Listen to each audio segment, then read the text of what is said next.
Welcome again to this series on prayer, and I'm wanting to explore the process of prayer by looking at the experience of Elijah.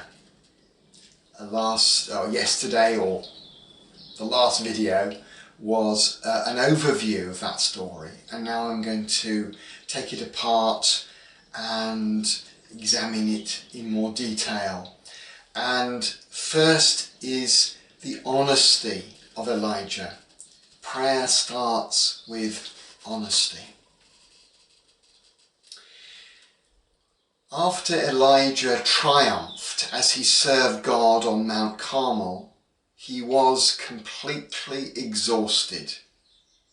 So when, in retaliation, Queen Jezebel threatened to kill him, Elijah became gripped with fear.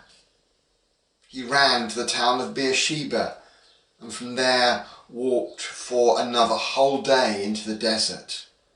Finally, he came to a large bush and sat down in its shade. He begged the Lord, "I've had enough. Just let me die. I am no better than my ancestors." Then he lay down in the shade and fell asleep.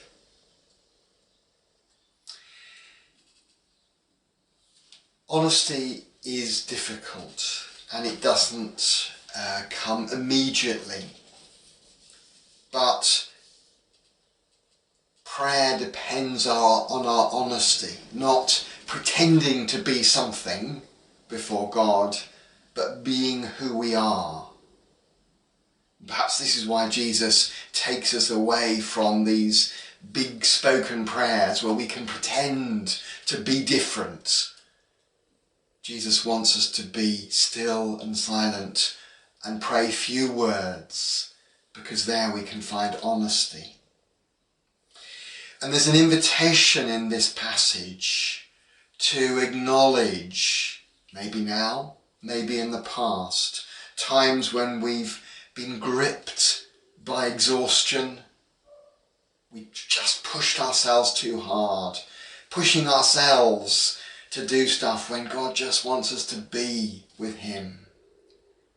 Exhaustion leads to fear. Have you been gripped by fear? Is fear part of your experience? Or depression? Or both? Have they led you to wish that your life could end, that you could take your life? These are frightening places, but God knows. He knows everything in our hearts. He longs for us to say, yeah, that's where I've been. That's where I am. And I want to meet you where I am.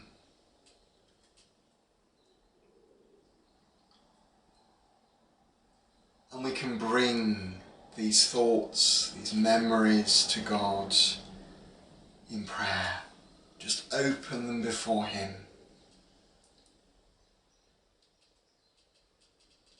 And begin to connect with His perspective. How does God see us? This is the journey of trust in prayer.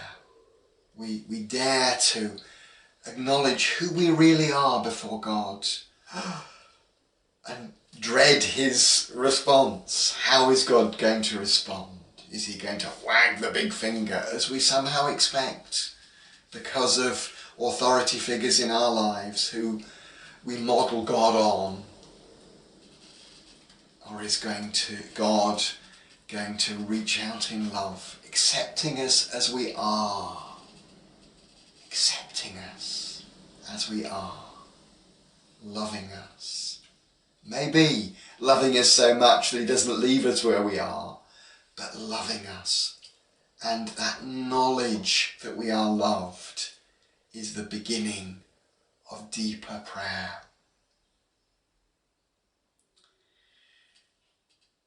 So, that first place, that place of honesty, I pray that you may find ways of being honest with God in prayer.